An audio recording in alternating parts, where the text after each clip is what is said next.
Gear Fifth ba is merong passive haki against Logia?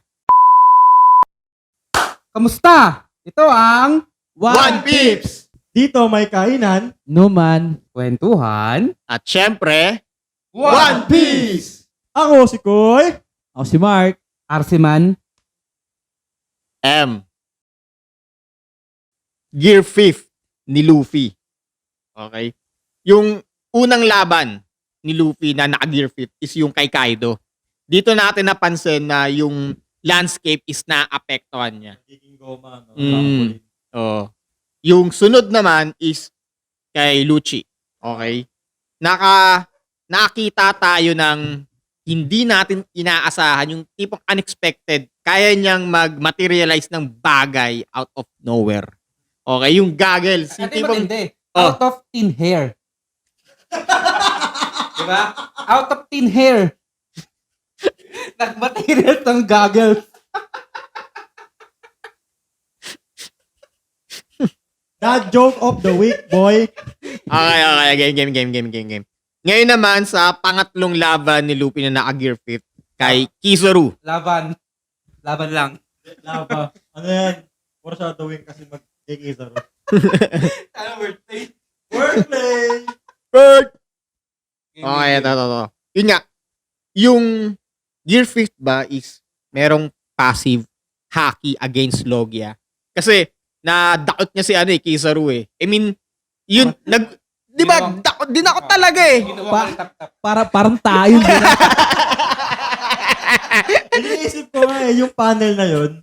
Parang Titan no, sa Attack on Titan. Oo, yun. Ano ba yun? Una na lang kakainin niya si Kizaru eh. Dinakot tayo.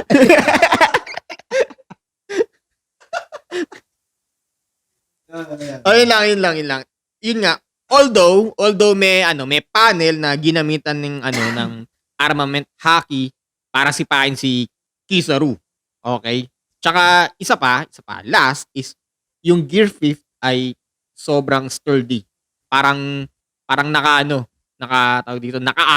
naka-vanguard. Okay? Bakit? Kasi parang sinasalo niya lang yung yung attack ni Kizaru. Although yung Sword of Light ni Kizaru is na tamaan siya sa mukha. Parang napasok. Nung ginawa niya si Kizaru, 'di ba, parang nagulat lang. Bigla niya na lang hindi alam ni Kizaru. 'Di ba? Mas Parang kasi nung ginawa niya si Kizaru, hindi natin alam may haki o wala. Ito pa matindi. Kung mapapansin nyo hindi lumaki yung mata niya, no? Hindi, point. Parang hindi siya naapektuhan ng cartoon. Si Kizaru. Kasi may nag-point out sa Twitter na parang, kung sino pa yung parang monkey yung pagiging character. Kasi di ba nga, siya, yellow monkey. Kalokohan, yun nga, puro, hindi seryoso. Hindi siya naapektuhan ng Toon World ni Luffy. Which is parang kay Kaido. Tignan mo, si Kaido sobrang seryoso. Oro. Diba? Naapektuhan siya ng Toon World ni Luffy. Parang, Pati ang ironic yung lang. properties niya naging rin. Hindi kasi naggalang muna ni Oda na hindi pa kita. Ayun nga eh. So, di natin alam kung parang... Doon tayo naguguluhan eh. Kaya tayo nasasabihan na, hindi, huwag na.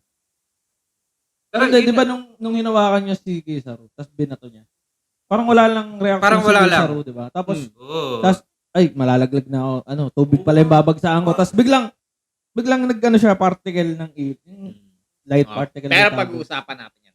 Di ba? Bigla siya ng light, tapos bumalik siya doon kay Luffy, tapos ginamit niya yung atake na yung marami.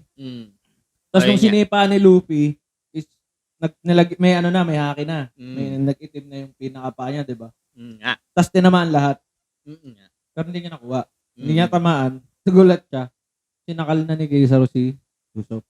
Pero, yun nga yung tanong, parang, di ba nga sinabi nga ni M, na yung Gear Fifth ba is May passive na haki. Okay. So, anong haki to? Armament, conquers haki. So, di natin alam. Basta haki lang, haki. Ngayon, kung mapapansin nyo, dun sa laban ni Kaido at ni Luffy, sinabi ni Kaido is, ito sa anime ito Sa anime niya sinabi, na parang, bakit ganun? Kaya niyang pagsabayin yung Kokusaki, pating armament. Pero At the same kung time. makikita natin sa animation, pure white ang nangyayari. Ang buong katawan ni Luffy. Ano ba siya? Alam niya ba yung nangyayari? Na ganun yung mga atake niya? Na Aware ba siya? aware ba siya? So ngayon, dun sa latest chapter, may kita natin na nag-activate ng armament si Haki. Nag-activate ng armament si Luffy. So, Okay. doon natin masasabi rin na hindi siya aware na naka-imbued na siya ng Haki doon sa Gear 5. Pero, kung gano'n naman, di ba yung stamp niya, meron ng Haki. Pero kasi, G5 pa lang kasi, kaya nang hawakan yung Logia na users, di ba? Yun nga. Then, ang question is, kung aware ba si Luffy na meron siyang, na nagagawa niya in the first place, di ba? Ito pa yung tanong, isa pang tanong. Kung si Nika ang Haki na yun, kay Nika ba yung Haki na yun? O kay Si Luffy? Or, para mag-activate yung Nika form, kailangan niya bang matutunan yung first 3 types of Haki at kailangan niyang mapunta sa Death's Door. Parang requirements, kumbaga. Di ba? Kasi,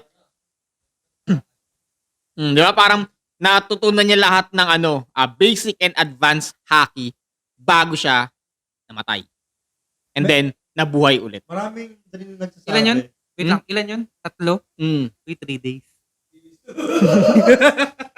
Ang muling pagkabuhay. Pero maraming nagsasabi na yung Nika fruit nag-activate nung si Luffy namatay.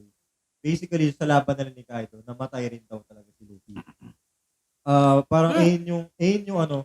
Sinabi na rin ni Kaido na parang deads na to Oo, Wala na tong taong to. wala na tong buhay. Oo. Tapos, pero bakit daw parang nakatingin pa rin daw sa ano? Yun nga Okay, so eto ba ang sinasabi natin na yung sabi natin yung soul ni Luffy is wala na at yung soul na lang ni Nika yung nandun pero yung memories ni Luffy is intact pa rin. I don't think so. Hindi. Tingin ko parang si Zoro. Naligaw. Bumalik sa katawan. Pero hindi.